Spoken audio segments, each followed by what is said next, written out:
Inilah liburan yang sangat mengagumkan. Assalamualaikum warahmatullahi wabarakatuh. Jumpa lagi bersama saya Fedeka dalam ulasan kita.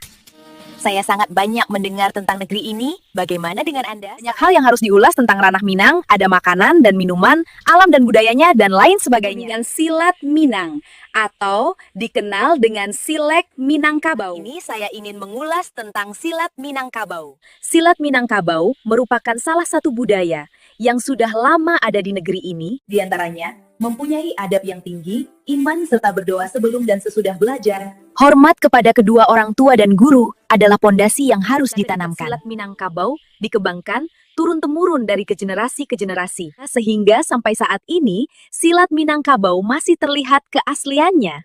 Silat Minangkabau mempunyai bermacam-macam nama, serta alirannya. Apa sajakah nama aliran silat Minangkabau? Pun alirannya adalah Silek Tuo, Silek Kumanggo, Silek Harimau, Silek Taralak, Luncua, Silek Bayang, Silek Sunua, dan masih banyak lagi aliran silek di Minangkabau.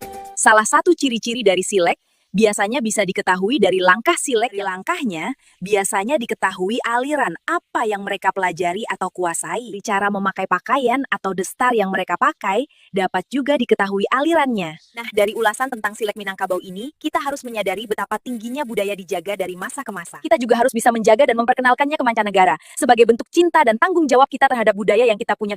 Baik, akhir dari ulasan kita saat ini. Semoga dapat menambah wawasan kita. Ayo bantu apalagi yang akan kita ulas selanjutnya, dan sampai jumpa lagi bersama saya Fedika di ulasan selanjutnya. Jangan lupa bantu dengan like, komen, dan subscribe-nya ya. Assalamualaikum warahmatullahi wabarakatuh. Bye.